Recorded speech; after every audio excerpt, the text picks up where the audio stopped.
भारत की उड़ान केवल चांद तक ही सीमित नहीं रही। अब बारी है सूरजयान की। सूरजयान को 2 सितंबर 2023 को लॉन्च कर दिया गया था और पिछले 45 दिनों से आदित्य L1 लगातार आगे बढ़ता जा रहा है। और यह मिशन इंडिया के लिए कितना इम्पोर्टेंट है, इसका अंदाज़ा आप इस बात से लगा सकते हैं कि 2008 में पहली बार इस मिशन की नींव रखी गई थी और इसे पूरी तरह तैयार होने में पूरे 15 साल लग गए।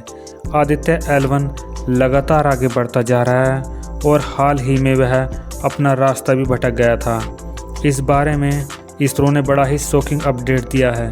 जब आदित्य L1 लॉन्च किया गया था तब इसरो के बाहुबली रॉकेट PSLV ने सूरजयान को अंतरिक्ष में ले जाकर पृथ्वी की 400 किलोमीटर ऑर्बिट में छोड़ दिया था और अब आगे का सफ़र आदित्य L1 को अकेले ही करना था। और यह सफ़र कोई 10-20 दिन का नहीं बल्कि पूरे 109 दिन 80 लाख किलोमीटर बड़ा था। इसलिए पूरी दुनिया की नज़र आदित्य L1 पर टिकी हुई थी, क्योंकि इससे पहले इसरो मंगलयान मिशन के दौरान ही अपने यान को पृथ्वी से इतना दूर भेज पाया है। इसके बाद हमें एक बड़ी खुशखबरी मिली कि 30 सितंबर के दिन इसरो के वैज्ञानिकों ने एक बटन दबाया जिससे आदित्य L1 ने अपने इंजन को ऑन करके 40,000 किलोमीटर की तेज़ रफ्तार से पृथ्वी की गोलाई वाली कक्षा छोड़ दी और L1 पॉइंट पर जाने वाले गैलेक्टिक हाईवे को पकड़ लिया। अपनी राह पर आगे बढ़ते हुए आदित्य L1 अपनी राह से भटक गया था और दूसरी तरफ निकल पड़ा था, जिससे इसरो के हेड ऑफिस में भगदड़ मच गई थी, क्योंकि कोई भी स्पेसक्राफ्ट इधर उधर निकल जाए तो हज़ारों किलोमीटर की रफ्तार पर चलते हुए वह अपनी तय की गई मंजिल से काफ़ी दूर निकल जाता है और कम फ्यूल की वजह से उसे वापस नहीं लाया जा सकता।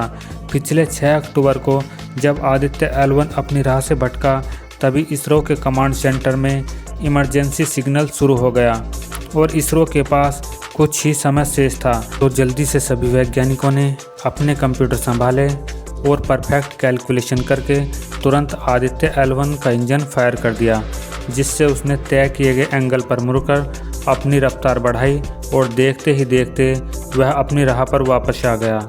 इस बात की जानकारी देते हुए इसरो ने अपने ट्वीट में कहा कि 6 अक्टूबर के दिन TCM परफॉर्म किया गया था, जिसके लिए आदित्य L1 के इंजन को 16 सेकंड के लिए फायर किया गया था। अब आदित्य L1 सही सलामत आगे बढ़ता जा रहा है, लेकिन कुछ ही दिनों के बाद उसके मैग्नेटोमीटर को फिर से ऑन कर दिया जाएगा। पृथ्वी और सूर्य के बीच की दूरी 150 मिलियन किलोमीटर है और आदित्य L1 15 लाख किलोमीटर दूर लैग्रेंज पॉइंट 1 पर जाने वाला है, जिसकी हेलो ऑर्बिट में यह बिना फ्यूल का इस्तेमाल किए अगले 5 सालों तक घूमता रहेगा और वहां सूर्य की स्टडी करेगा।